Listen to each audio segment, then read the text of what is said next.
Good morning, Ambazonia.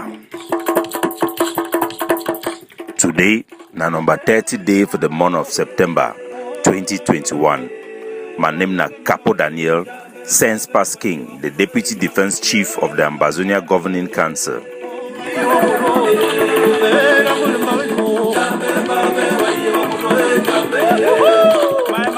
Na month end today.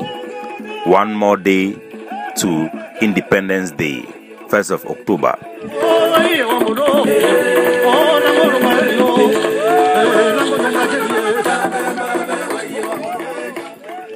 The people of the Atlantic State, the people of Manu, celebrate Independence Day in the newly liberated area with the Ambazonian Supreme Commander on Ground Zero, General Big Number. Good morning, our mommy, our papa, our people them, my country people. Make una welcome, come good for my daily podcast for una. One day before Ambazonian Independence Day, in liberated zones across the Ambazonian territory, celebrations of our Independence Day have begun. The Ambazonian Independence Day give a unique opportunity for the international community and the world to see finally that the Ambazonian people are in control of their land, even under occupation, with the threat of death and terrorism from La République du Cameroon. Ambazonian citizens have braced all odds to come out massively to celebrate their Independence Day. There have been tremendous logistic concern and security threat due to the lockdown announced by the Splinter IG group that have forced vehicles and people, civilians, to stay at home, creating an insecurity situation.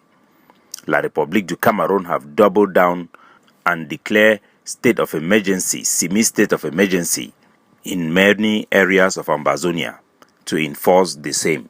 Yesterday, a radio announcement by the Colonial Senior Divisional Officer of Manfe, Mr. Lum Joseph, have announced a lockdown and curfew in the entire Manfe state from 6 p.m. to 6 a.m., banning the circulation of vehicles until after October 1.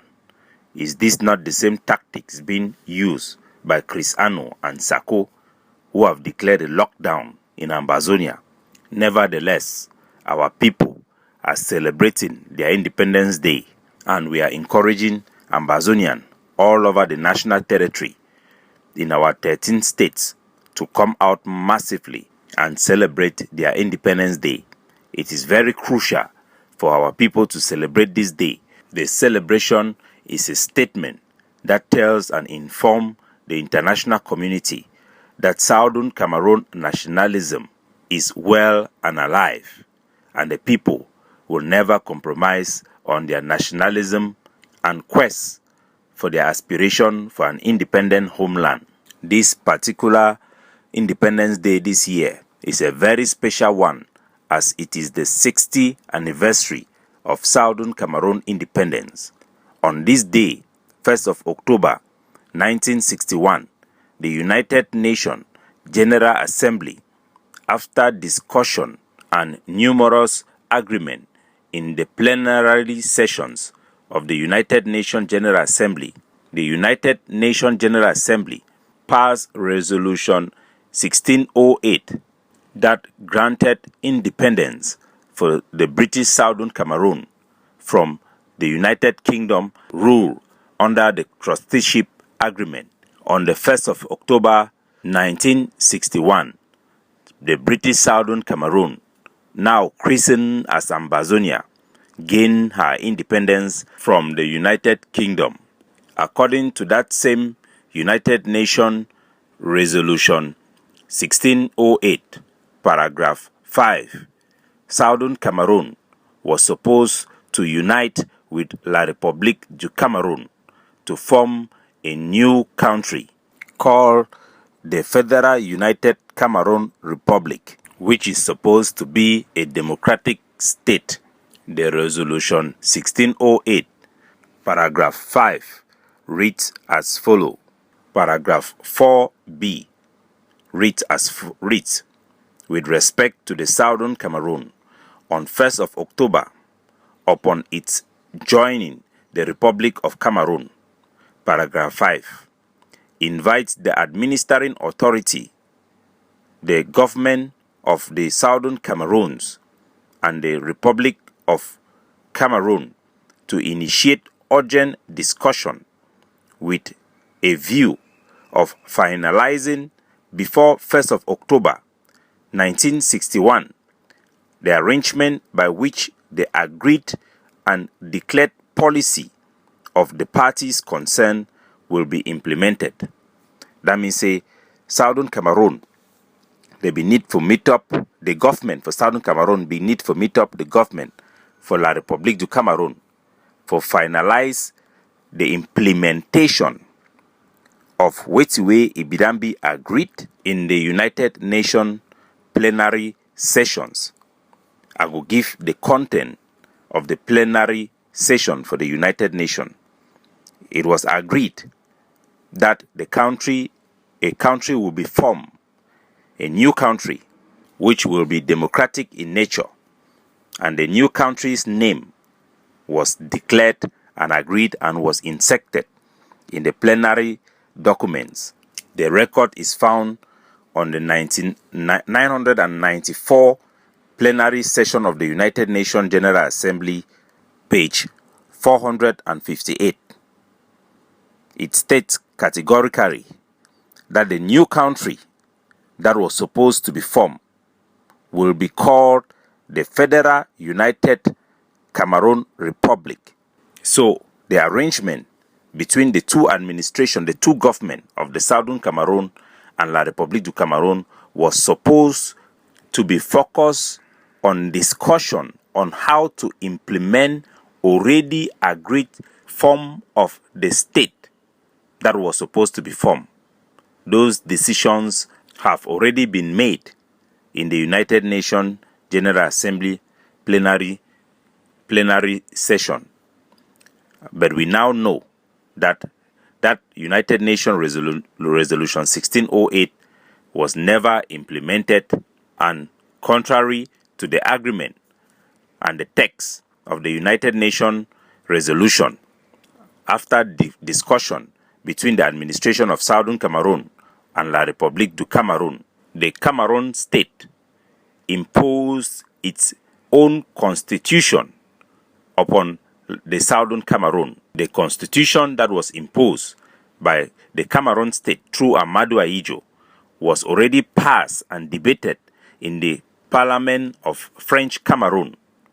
So instead of both countries uniting to form a new country that preserve the territorial integrity and equal status as agreed by the United Nations and prescribed by the text that created and empowered the union of two states, one state, La République du Cameroon, annexed, recolonized the other, the British Southern Cameroon, by imposing upon it an alien law, an alien domination. What was created as the Federal Republic of Cameroon was not what the United Nations General Assembly was referring to, was demanding to be implemented. It was a violation and non-compliance with Resolution 1608. Southern Cameroon came from an independent country to now a recolonized country, a black-on-black colonization by La République du Cameroon. Even the constitution that was imposed upon our territory, Article 47 of that Federal Republic of Cameroon Constitution, guarantee permanence of status for the Southern Cameroon beyond even the power of a referendum. That constitution in itself was eventually abolished by La République du Cameroon, violating the terms upon which she imposed herself upon Southern Cameroon. The abolition of the federal constitution by La République du Cameroon now justify the Southern Cameroon to assert her independence away from the union that was imposed upon her. The dissolving of the federal constitution by La République du Cameroon and the subsequent dissolution of the United Republic of Cameroon to return back to La République du Cameroon led to a representative of the Southern Cameroon, His Royal Highness von Gorgui Dinka, who was the president of the Bar Association of Cameroon between 1976 till 1981. He was also a traditional ruler of Widikum. Chief Gorgui Dinka declared that since La République du Cameroon have gone back to its original state and name as it attains its independence in 1960 as La République du Cameroun. Therefore, La République have seceded from the union it created for the British Southern Cameroon. Von Gorgui Dinka therefore called the Southern Cameroon Ambazonia, a name drawn from the Ambas Bay, and created the Ambazonian Restoration Council, headed by himself. Von Gorgui Dinka invoked the restoration law, calling on President Paul Biya of the Republic of Cameroon to comply with the restoration law and withdraw from Ambazonia. Von Gorgui Dinka was arrested and detained. His detention provoked the so-called Dinka riot, whereupon schools were closed for several weeks, and on 11 November 1984, the parliament adopted a resolution calling for a national conference to address the Ambazonia question. In response, President Paul Biya accused the President of Parliament of leading a pro-Dinka parliament revolt against him. President Paul Biya then charged Gorgui Dinka at the military tribunal with high treason with the death penalty. The prosecution case collapsed in the absence of any legal provision which would have criminalized Gorgui Dinka. Called for Cameroon compliance with the restoration law to withdraw from Ambazonia. On 3rd of January 1986, Gorgui Dinka was acquitted by the Cameroon Military Tribunal of all charges and released from detention. President Paul Biya appealed the judgment after having ordered the military to rearrest Gorgui Dinka. Von Gorgui Dinka eventually went to the United Kingdom after having won his case in the Cameroon Military Tribunal, establishing the restoration law, and in the Bamenda High Court, establishing within the laws of the country Ambazonians' right of self-determination and independence, and La République du Cameroun secession from the union it imposed upon the Southern Cameroons. In 1990, the Ambazonian Restoration Council made a proclamation which then formalized the restoration of Ambazonians' independence. It designates the spearhead of the liberation struggle, His Royal Highness von Gorgui Dinka, the head of the Republic of Ambazonia. This was fired in the United Nations by a petition demanding the United Nations action to terminate Cameroon's illegal occupation of Ambazonia. Several meetings with the United Nations officials took place in 1991, but no positive results were obtained. In 1991, the United States and Ambazonian dialogue took place. The first meeting under the chairmanship of the African Affairs Assistant Under Secretary Ivy Hawks of the United States agreed that Cameroon indeed is illegally occupying Ambazonia. After a reviewing of the options, the United States concluded that only a unilateral United States action could get Paul Biya out of Ambazonia. The U.S. then requires from Ambazonia a declaration by the national or international tribunal in this matter that could require or arm the Americans with the necessary legal power to act on behalf of Ambazonia. In 1992, with technical and methods of the fund, framed the lawsuit HCB/28/92 in the Cameroon High Court, which forced President Paul Biya, the defendant, to acknowledge, number one, that ex-British Southern Cameroon is now sovereign state of Ambazonia, with Gordy Dinka the head of state. 2. That Cameroon must make unconditional withdrawal from Ambazonia and instead seek the creation of Cameroon-Ambazonia Confederacy, as per terms spelled out by the United Nations plebiscite. The judgment provides the legal cover for the unilateral external overt action to compel Paul Biya to withdraw from Ambazonia in compliance with national as well as international law. However, the Bush administration had been replaced by the Clinton administration and they could not act. Between 1994 and 1995, von Gordy Dinka framed the interpleader summon which Ambazonia lodged at the International Court of Justice. On the instruction of the French-Algerian president of the court, the registry rejected that summon. Inconsistent with the rules of the ICJ, Ambazonia appealed against the president's decision. The president blocked his faulty decision from being submitted to the whole court. Gordy Dinka then seeks to revive the U.S. Ambazonia dialogue. Congressman of the United States, Tim Penny, drew the attention of the Secretary of State then, Madeleine Albright, who wrote a letter to the ICJ, but got no more than a date fixed for the case of the Southern Cameroons, following the invocation of the Restoration Law and Cameroon seceding from the union it created, and Cameroon assimilation policies and deliberate attempt to absorb and destroy Southern Cameroon identity.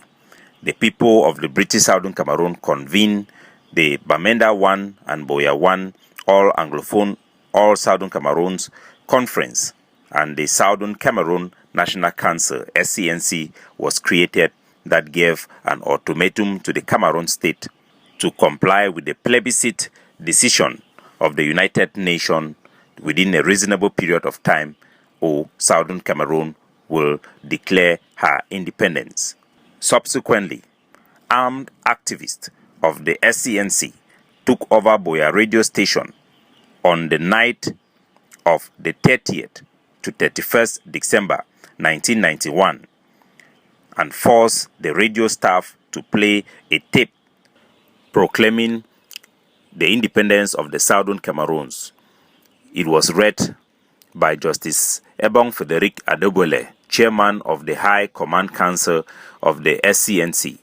Here comes the address of the proclamation of the restoration of the sovereignty and independence of the Southern Cameroons on behalf of Prince Esoka Ndoki Mokete, the national chairman of the Southern Cameroons. The proclamation claimed the formalization of the restoration of the sovereignty and independence of what used to be called the Southern Cameroons under the United Kingdom Administrative, henceforth known as the Federal Republic of the Southern Cameroons, pending re-establishing the institution of the Federal Republic of the Southern Cameroons.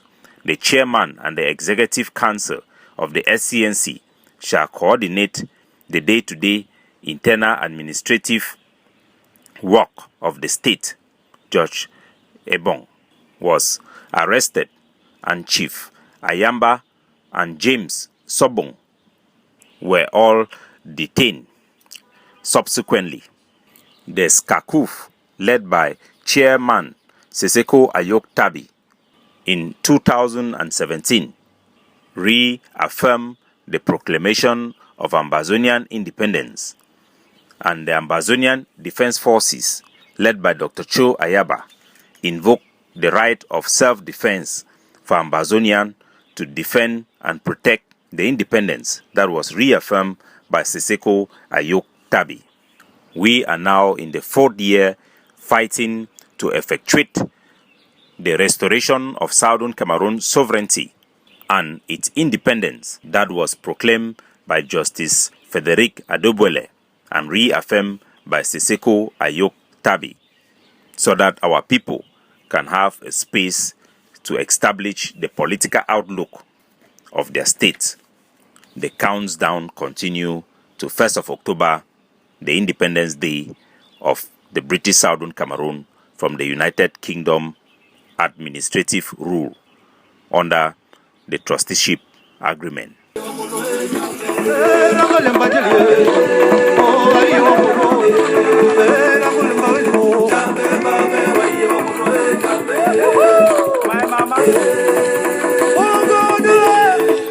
Happy Independence Day. God bless you all. Capo Daniel signing out.